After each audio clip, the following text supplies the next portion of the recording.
man. Good to see you, brother, man. Yes, sir. Appreciate you having me. Have a seat. Welcome to Grassroots Gurus. I'm very excited about our guest that we have today. I've been fortunate enough to work with this young man for a while now. I've been able to see his road since he was very young in his early days in his basketball career. He is now at the University at Wyoming. Mr. Xavier Dusell from Scottsdale, Arizona. Here we go. Thank you for having me. It's an honor to be here. It's been a long time coming. It has. You know, we've had some very dope players on our show already, but this is one interview that I'm very excited about because we have a little history. Yeah, I'm excited for this one too. We definitely have a lot of stories we could tell. Oh my gosh. A lot of games we could go back to and reminisce on. But so let's start there. My first question for you, or let's just go back before we even get into, you know, when we cross paths. Let's go back even further. That's the first question I ask everybody that comes on here. Give me your AAU road to teams chronologically from when you first started playing. I'm talking like, you know, first AAU team you played with, all the way up into, you know, before you put on the Wyoming Cowboys uniform. I've played on a lot of AAU teams, so I'm going to do my best to remember all of them. But I started out playing for I think it was called like the something All-Stars or something. It was out of South Phoenix. Okay. This is what age? First started playing AAU with? Yeah, this is like first organized like AAU basketball. So we're 6, 7, 8, 9? Yeah, probably something around there. I was real young.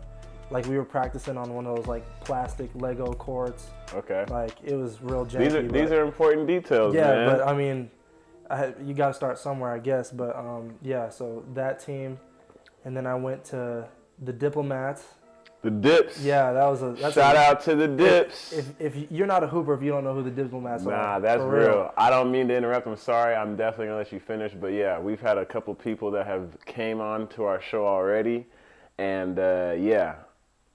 The Dips, if you're real, you've definitely gone through the Dips program. You've either played with them or you've played against them. Shout out Debo Lottie Maserati, also putting out some hot fire, some heat for the streets here, doing his music thing, but I'm sorry, I had to give the Dips a shout out. There's been some very good players that come out of the Dipset organization, but I'm sorry, go ahead. So then after Diplomats, I played for the Oakland Soldiers for a year. That's like 7th grade. I played with them.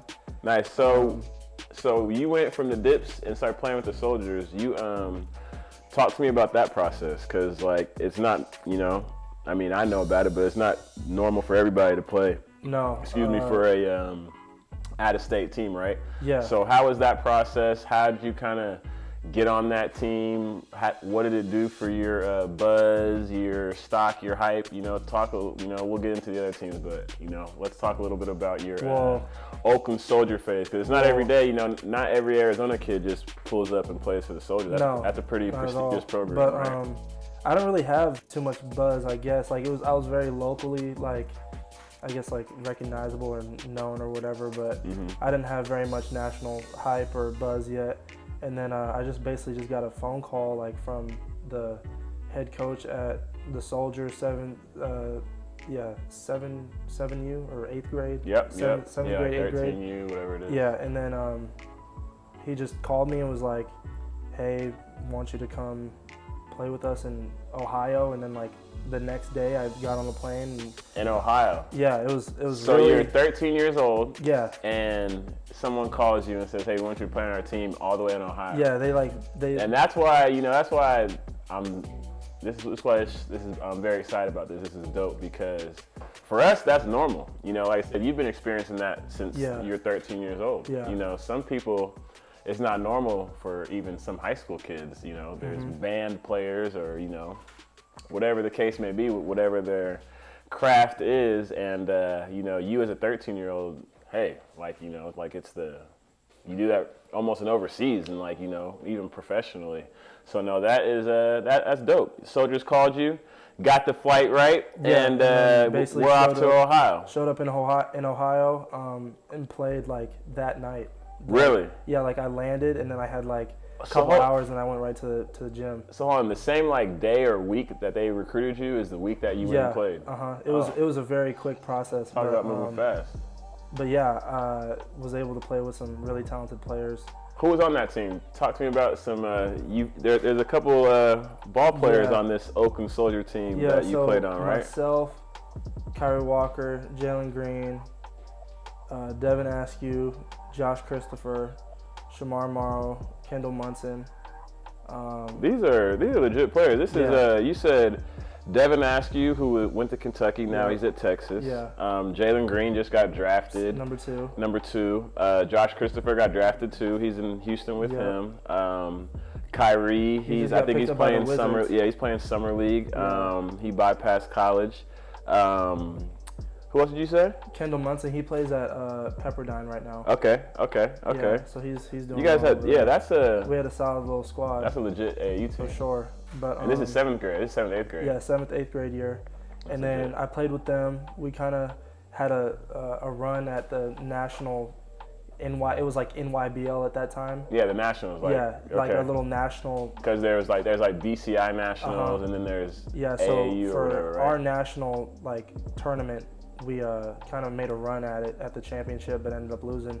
Nice. I forgot who we lost to, but that was a good experience. It got me a lot of buzz from that. So that's where you played well at, right? Yeah, I played well there. Okay, that's where you kind of started getting ranked and all that kind of stuff, right? And then I played at, I think it was like some camp, maybe a Pangos camp or something. Yeah. And then I kind of got some more buzz from that too, like made an all-star game and some stuff. So jumping Soldiers and getting that exposure was good for you. That was the turning curve for me. Let me ask you this. It was obviously hearing you talk, it was good exposure-wise, but were you able to get better in those situations too? Because all I knew was Arizona basketball. That's all I knew. The second I started playing with them, now I'm getting exposed to New York, California, all these top basketball states, and I was able to see how I matched up against those guys and adapt, and you just gotta get better. I couldn't agree more. That is why there's a lot of crazy stuff that goes on in AAU now, but that right there is why I think AAU is so important. I agree. I remember the same kind of stuff with me.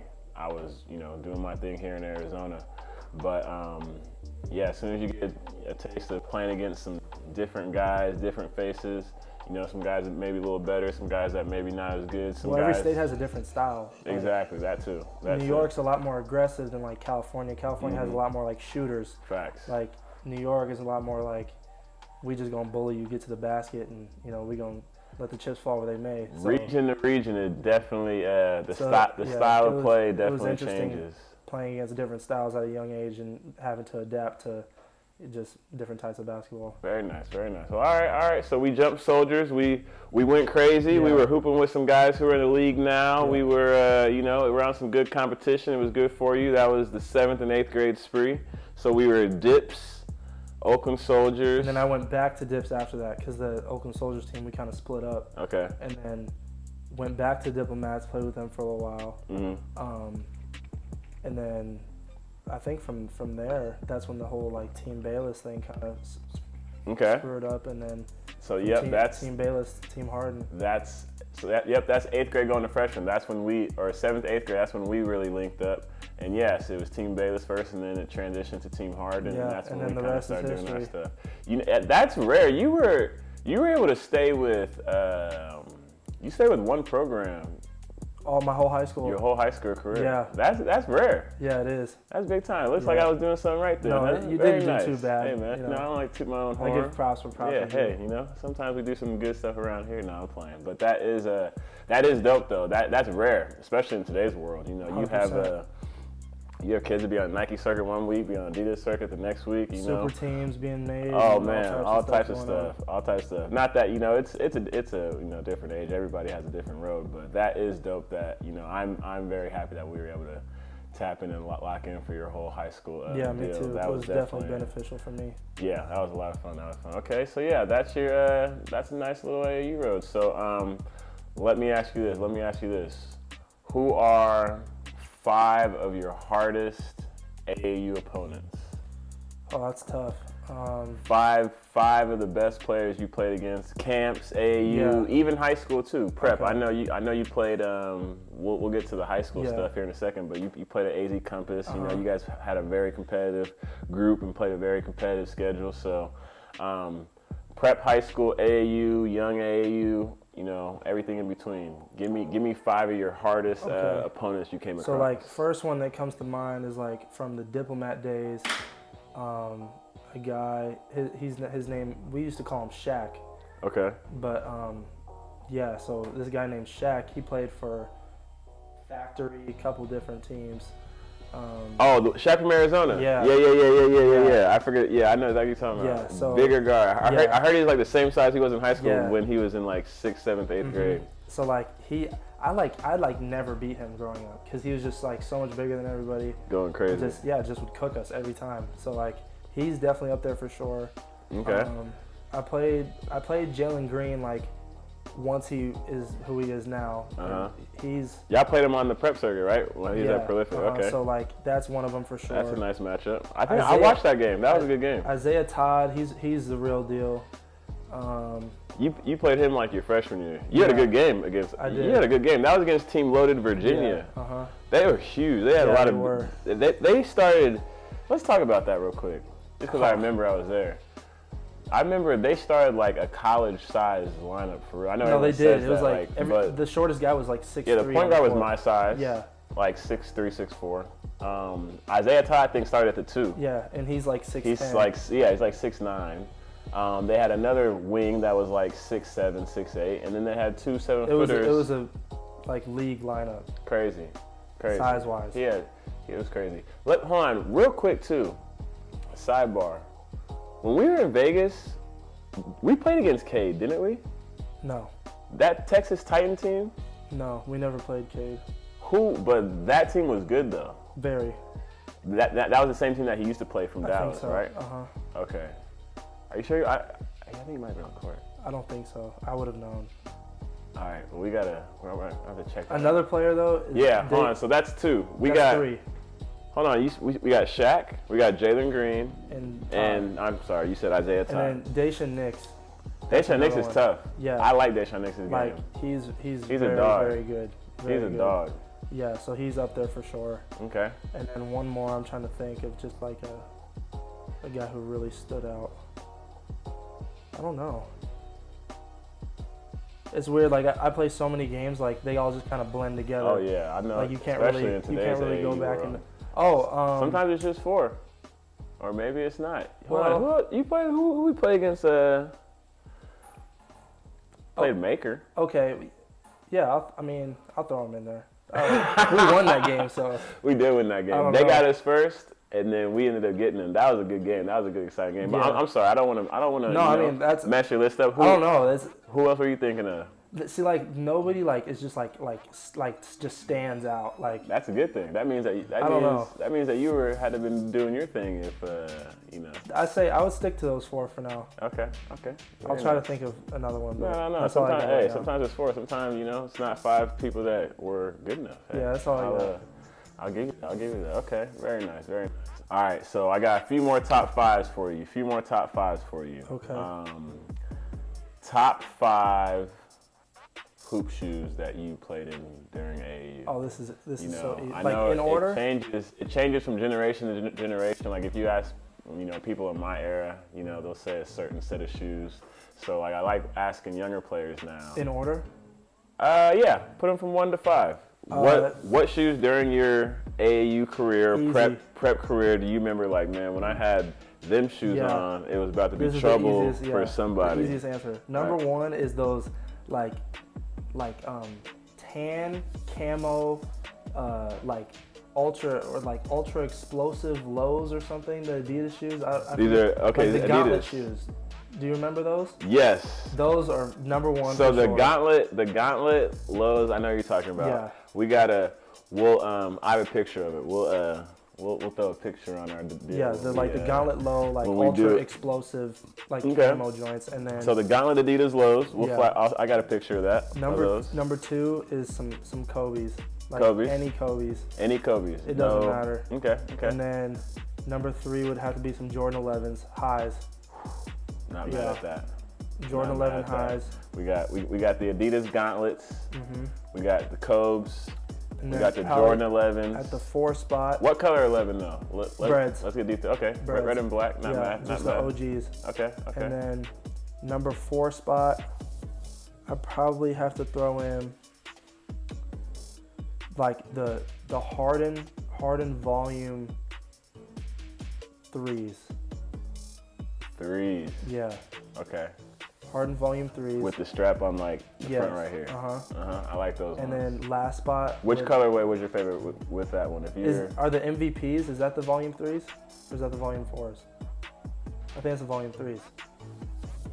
The one with the MVPs that we got in New York. That's volume 2. That's the one I'm thinking of. Volume 2, the black joint. Oh, volume the MVP. Just all volume 2s. Volume 2s were crazy. The volume 2s are very comfy. Do you remember the factory game in Avondale? I was wearing volume 2s in that game. We are definitely going to have to throw a few highlights from the factory game. Those volume 2s, but I also like the MVP ones. I was wearing some like red and black ones. I'm saying that's the same shoe. Yeah, same shoe though. That shoe in general. Okay, yeah. Those are comfy. You see he put those on in the playoffs too. Yeah. Those are the go-tos. Yeah. I love the ones, but the 2s are very comfortable. The 2s are very nice. Okay, and so we go on. We got the Gauntlet lows. We got Kobe's. We got the Jordan 11s. And we got the Harden Volume 2s. And then the 5 spot is the volume. I think it's the volume 3s. 3s with the strap, the one I was talking about. Okay, yeah. Because I have a pair that say swag on them. And I used to go crazy in those. And purple.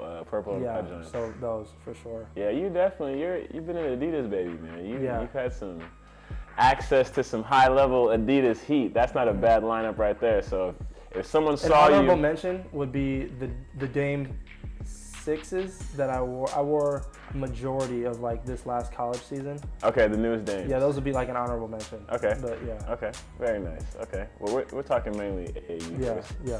We'll throw a little Dame in there, but so if someone's seen you in them 5 kicks right there, it's getting ugly for somebody. 100%. 100. Like no questions asked. It's getting crazy. Yeah. Okay. That's not a bad top 5. Those are some high level hoop kicks right there, my friend.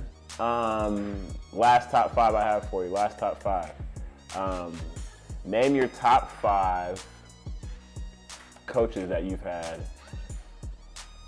Name your top 5 coaches that you've had from AAU, high school, grade school, YMCA. Okay. It can go all the way back to, like I said before, you put your Wyoming Cowboy stuff on.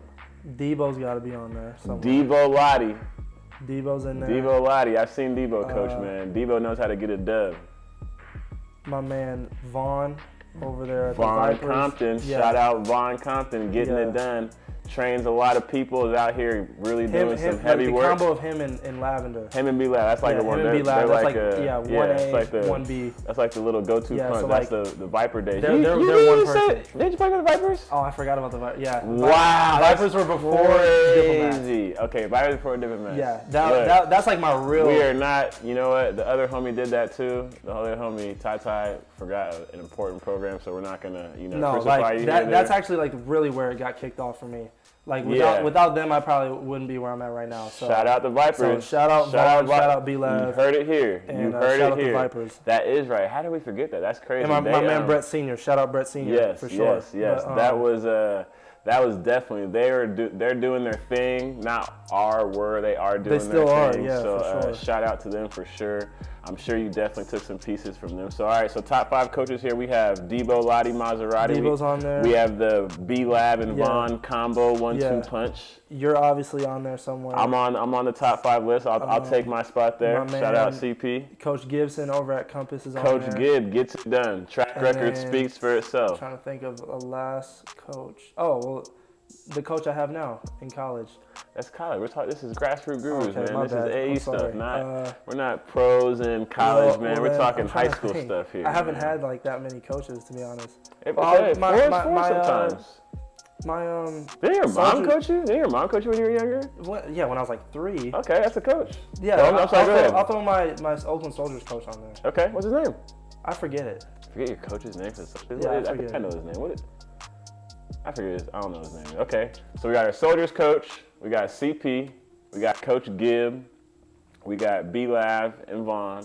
We got Debo, Lottie, Maserati. Yeah, I already said me. Oh, okay. That's a nice. Hey man, there's been a lot of good players that come about of that 5. So that's legit. I'm not mad at that list at all. Very nice, very nice.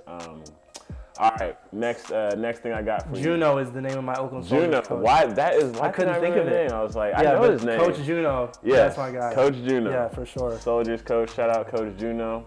Those are some very solid, legit coaches. You know, those are some good guys that are helping the youth, man. That's big time. That's big time. Next deal I got for you. I want you to. This is a question that we ask everybody who comes on. I want you to talk about your favorite AAU trip. What's your favorite AAU trip? Or it could be AAU experience, you know, it could be a local tournament, whatever. But what is one weekend, whether it's high school prep, whether it's AAU, whether it's younger, where you're like, man, we had a lot of fun that game, or that weekend? One that definitely, like, first one that just popped into my head was probably, I would say New York is up there. That was really fun. But the one that I was originally thinking of is the Atlanta time that we went, and we went 4-0. Okay. Do you remember that? Oh, I remember. I'd say that's up there. 4-0. See, I don't know. Like, they're all fun to me. But I would say the last hurrah was pretty fun. Like, the very last. You saying every trip, man. I said, what's your favorite trip? I just said 3. I just said 3. Every trip, every AAU trip you've been on, I don't know. I would say the very last one. The very last one. The one in California. Where we go? Last Cali trip? Like the very last AAU tournament ever. California. That's with Trent and everybody. That's probably my favorite. Just because, like, it was our last time playing together. That was a lot of fun. We were able to just, like, kind of just leave it all out on the court, have fun. All you guys had, like, crazy going out parties. Like, everybody who remembers AAU, like, I'm old. I remember my, like, final little hoorah game was against the Detroit, the family program. They were a Nike program at the time, you know, big time program.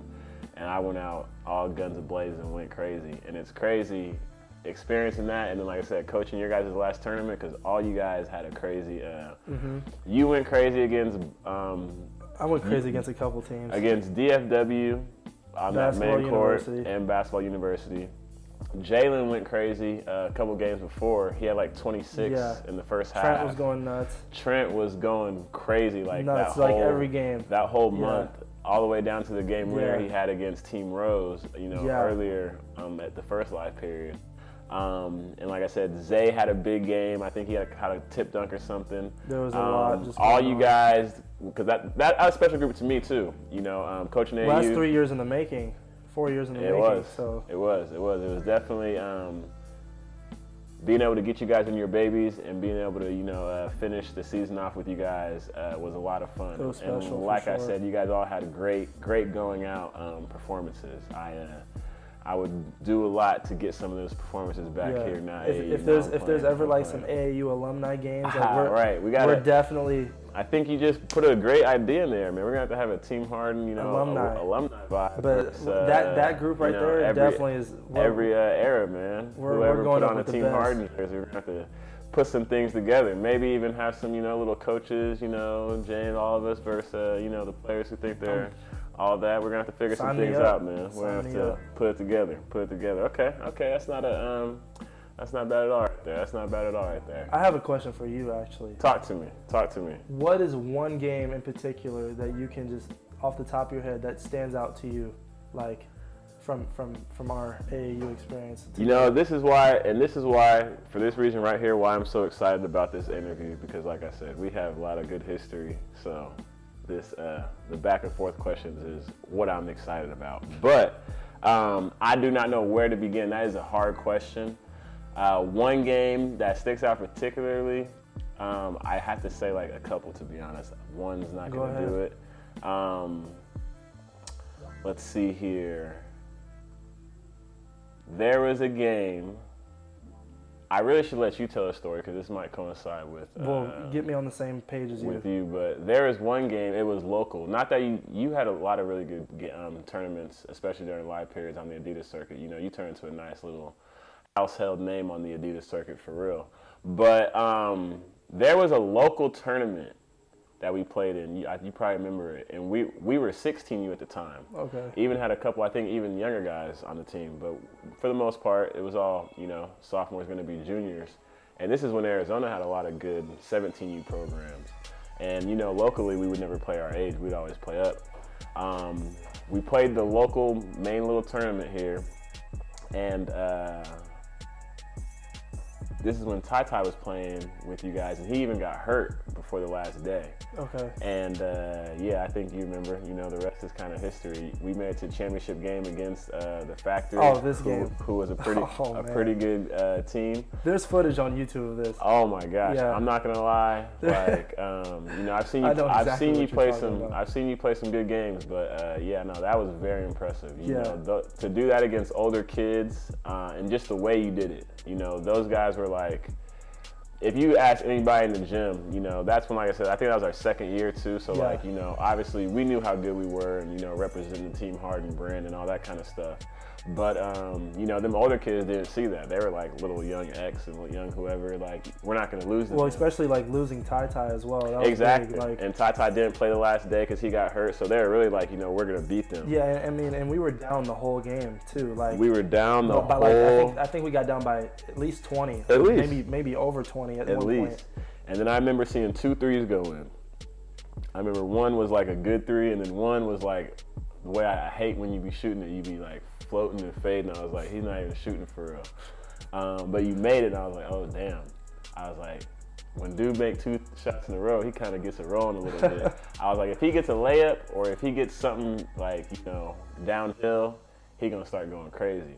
And sure enough, I think he got to the basket. I got like a mid-range pull-up or something. It was something. And I was like, and I never shoot pull-ups, so if I make a pull-up. And this is, like I said, I'm watching it all come together because I'm training you. I train you every day. So I'm like, damn. All right, if he hits a couple threes, maybe he'll just settle and hit some threes, and the game might get interesting. I was like, if he hits them 2 threes in a row, if he starts getting to the basket a little bit, it might get interesting out here. And that's exactly what happened. You did it from the 3-point line, you got to the free throw line, you were going by people, you were defending people, you were letting them hear about it as you were doing it. So no, that is definitely an Xavier Dusell performance that sticks out for sure. That was a big game because, like I said, it was against older kids that were Division I kids. And expected to win too. We weren't supposed to win. And it was a championship game. Yeah. It wasn't no pool play game. No. It was this is for all the marbles. So that's definitely an Xavier Dusell performance that definitely sticks out. I couldn't agree more. In my head, I'll give you one more. The game winner in it was Atlanta. It was right. I think it was Atlanta where we went 4-0. The layup? No, Atlanta. Yeah, but I made a layup. Yeah, against. I didn't even know that we won the game. That was crazy. That I didn't I thought we tied.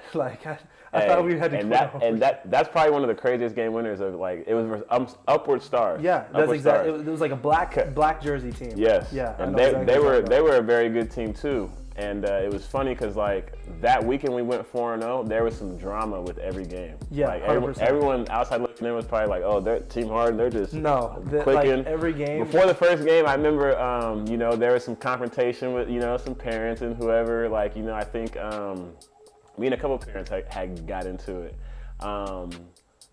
There wasn't one game that went smoothly. Regular AAU stuff, and then I remember Ty just came the next morning and went crazy. Yeah. I was like, all right, I'm not mad about anything anymore. Uh-huh. I was like, he went crazy. And then we played Upward Stars next. They thought they were going to beat us for sure. That was another upset. Yeah, you went crazy and it ended up hitting the game winner. And I was like, damn, we're kind of good. We're beating some good teams. Yeah. And then, whatever team we ended up smacking at the very last to make it 4-0. But no, that is definitely the local performance, and then, like I said, to hit a game winner that was a major role in putting us at 4-0 was definitely 2 performances that stick out for Dr. X over here, man. Yeah, I'm sure there's a lot more. I've seen a lot of buckets go through the hoop, but those are some that definitely stick out. I've been spoiled with these performances. Like I said, I've been kind of coaching and working trying to make with your job easier, man. Hey, man. Great players make great coaches. I will, I remember someone told me that first getting back into this whole coaching AAU training thing.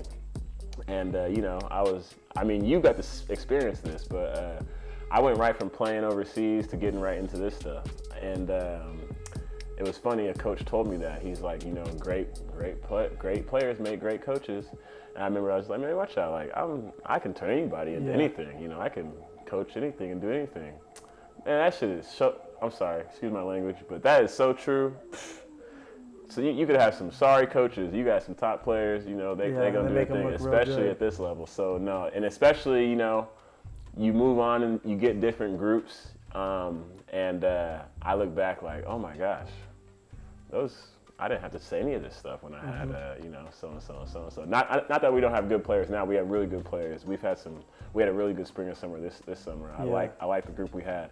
But yeah, no, you definitely sometimes when you're in the moment take for granted, how good some of the talent that you're coaching, and that definitely makes great coaches. And obviously, like, you had your whole knee injury thing that kind of set you back a little bit as far as, NBA and pro options. Absolutely. But then besides that, what made you want to get into player development and, grassroots basketball and just making the next generation better than yours?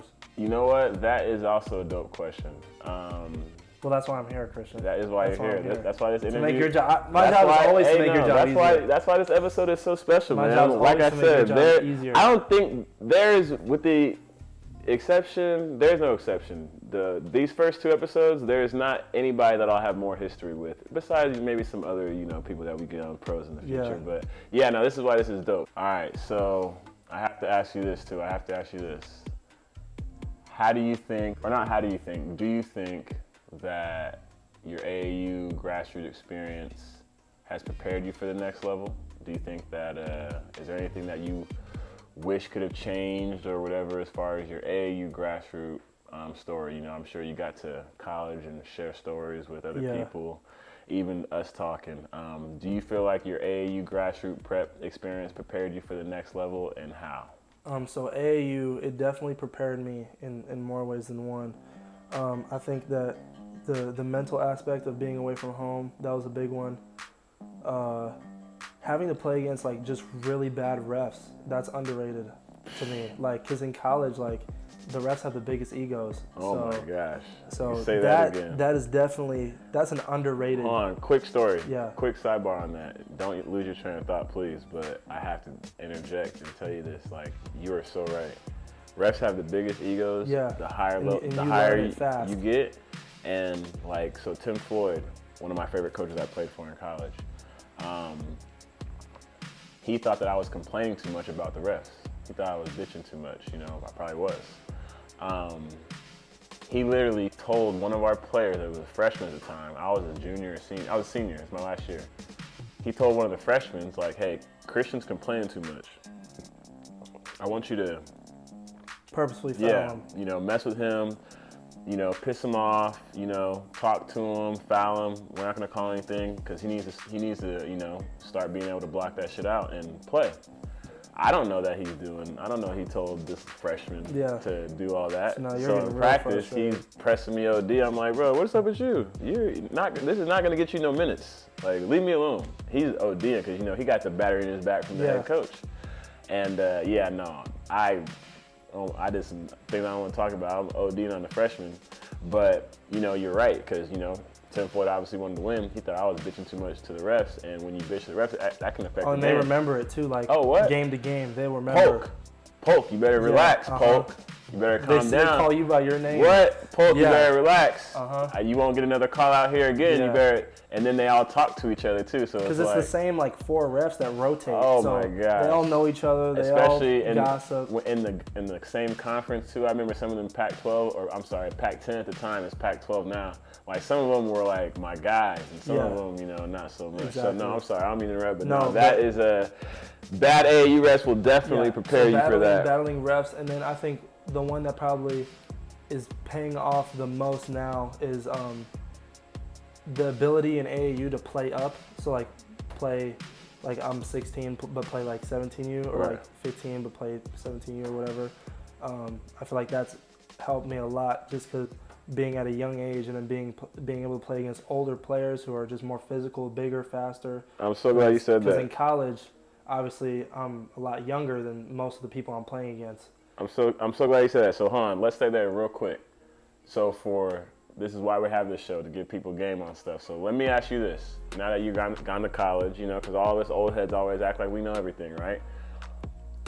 If you're in the AAU world, if you're a 15U player and you can go play 16 or 17 and you have the opportunity to play 16 or 17 and you'll be getting minutes and doing all that, and you have the opportunity to play decent minutes, but you're not going to dominate. Like your ranking is not going to go crazy or whatever. Or you have the opportunity to play 15s and just go crazy and, average 40 and kill 15-year-olds.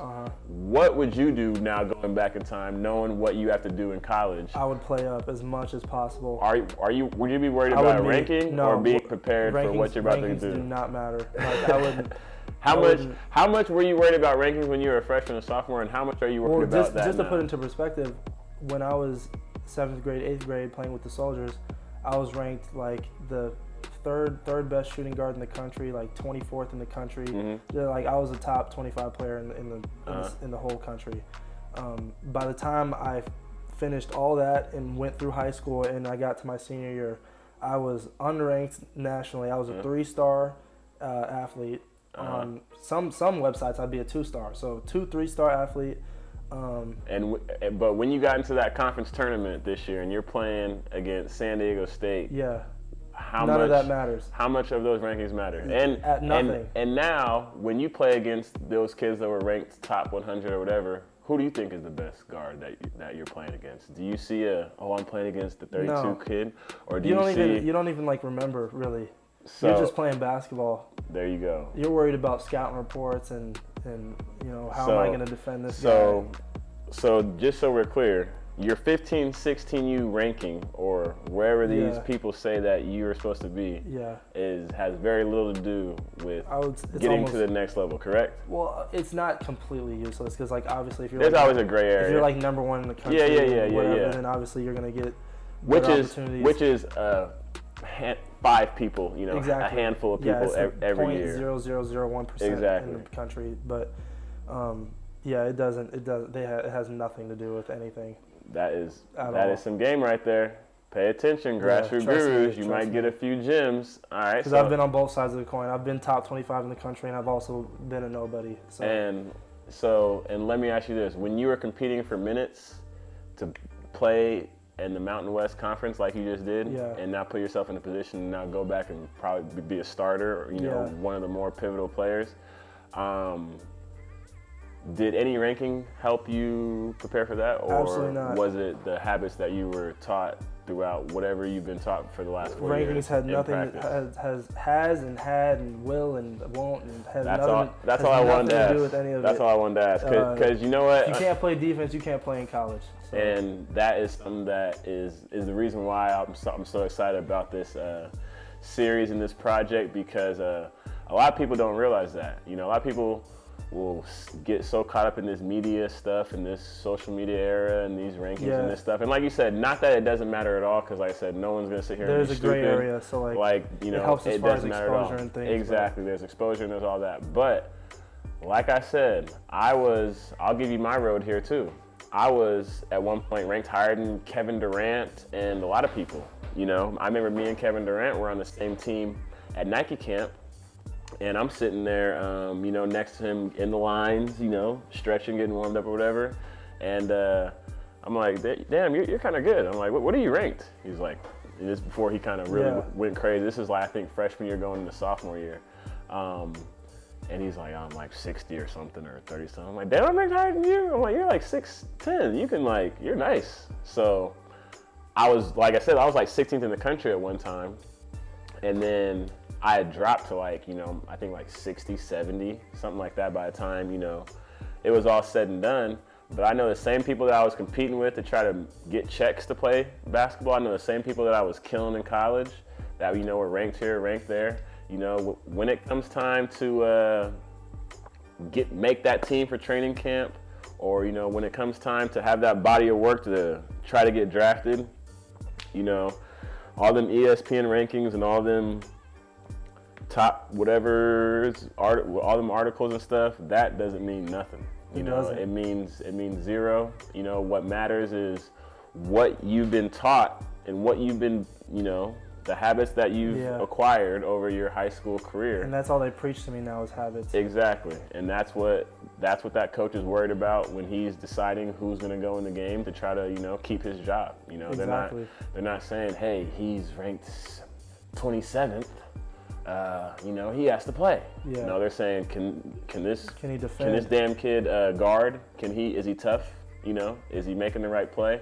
And you know, I'm glad you touched on that, because a lot of kids kind of will either get a rank and be like, oh, I can relax. I'm going to the league, or they won't be ranked and be like, damn, like whatever. I have no chance. And you know, regardless whether you're ranked 2 or whether you're not ranked at all, you still gotta work. So yeah, no, that is a little bit of perspective that you know, that some of these young guys can take in there. That's awesome. That's awesome. So all right. So yeah, that's how AAU's kind of prepared you for the next level. That is a big time. To piggyback off that question, I want to ask you: do you feel like now that you've been in different areas, you've had a nice AAU ride, you're in college now, you're exposed to even more?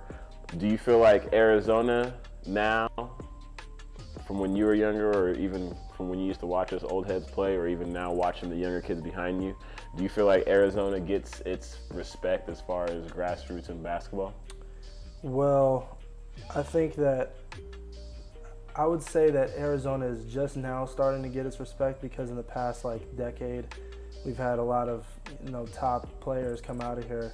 And then there was the whole wave of where all the California players were coming to Arizona. Facts. So that kind of changed a lot of things. The prep schools changed a lot. Yeah, that for sure too. But I think about now it's starting to make the turning point of getting the respect that it deserves.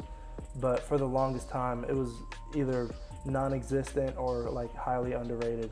Yeah, I'd agree. I think Arizona has sneaked up on a lot of people. And that's why I wanted to ask you, because you know, it's good to hear a younger perspective and a younger vibe, because you know, us older guys, we think that we definitely didn't get the respect. That's kind of what pushes us. I know me and my buddy Bass I played with, you know, we used to just always think that, you know, they all think that we're sweet, you know, they all think we're not good, they, you know, Texas kids or Cali or New York. So that's one thing that definitely pushed us. But if you look back at it, it's crazy, you know, Arizona, you know, there's all the way back from Mike Bibby's of the world to, you know, we had, you know, DeAndre and Marvin getting drafted 1 or 2. So no, it's curious. I like to hear the younger perspective to feel like when you guys go about, if it's still kind of the same. Well, know? even to this day, if people will be like, well, where are you from? And I'll be like, oh, Scottsdale, Arizona. They'll be like, oh, okay. They'll kind of think it's sweet. They'll have a certain look on their face. Exactly. And that's why I wanted to ask. But at the end of the day, we got to lace our shoes up the same way. So. No, exactly. That's exactly why I asked. But to this day, I still get looks when I tell people where I'm from. Man, every time you go play somewhere, where are you from? Oh, I'm from, you know, Los Angeles, California. Oh, he can play. Yeah, he can play. Where are you from? Oh, I'm from, you know, Dallas, Texas. Oh, he's good. Oh, where are you from? I'm from, you know, Bronx, New York. Oh, he's good. Yeah. Oh, where are you from? I'm from Arizona. What? Oh, okay. Yeah. He's next. Okay. You can come figure it out. You come learn the hard way. But yeah, okay. That is that's awesome. That's awesome there. Okay. Last thing I gotta ask you. All right, almost second to last thing I gotta ask you. To piggyback off some of the stuff that we kind of already just said.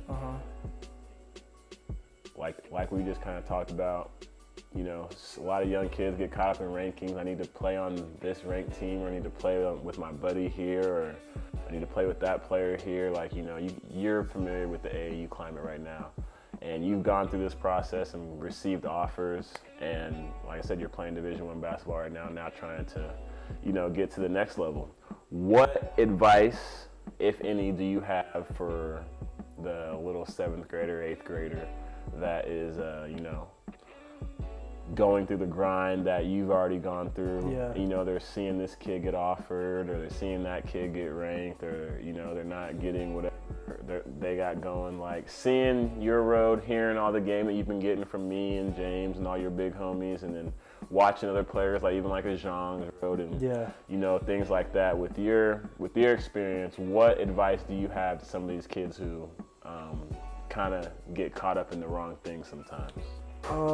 I would just say to stay true to who you are, and you got to believe in yourself before other people's do first, and trust in the work that you put in. If you do put in work, if you don't, then that's a whole nother ball game. You better start getting in the gym, working on your body, eating the right things, because that stuff definitely catches up with you down the road. But I would just say to believe in yourself, trust in the work that you put in, and just whenever you step on that court, like there's no friends in between those lines. You can be as friendly as you want once you step off that court, but in between those lines, you know, you're fighting for something that a lot of people in this world would kill for. So, Facts. I'll just keep it nice and simple like that. Very nice. You guys heard it here first. Some game from a young man who has gone through what you guys are going through. And the last thing before I let you go, before I let you get out of here, one last question. So you're in college right now, so this is the collegiate level. Yes, okay. Who's the best shooting guard or combo guard in the country? In college? Yeah. Well, that was easy. Xavier Dusell. Hey, I had to ask, you know. I had to I thought you were going to hit me with a hard question for the last one. Hey, you know, sometimes less is more, man. Less is more. I had to hear it out of the, you know, horse's mouth over here. I'm not mad at you. You know, I just wanted to know who you thought was the best shooting guard in the country. And you know this, usually I'm the most humble guy. You are a very humble guy. I'm the most humble guy. Hey, sometimes you got to call a spade a spade. If you ask the hard questions, you cannot lie on Grassroots Gurus. You have to be honest. So if that's the honest opinion, that's what we have to get. So you guys heard it here first. We have the best shooting guard in the country here. Look out for him this season. He'll be at Wyoming University, the Mountain West Conference, coming off a very good season. Had a big game in the Mountain West tournament. Had a big, second half of the season. Look out for Mr. Dusell to do big things here. Yes, sir. Thanks for pulling up and coming to talk to us, big guy. No, thank you. Good luck this season.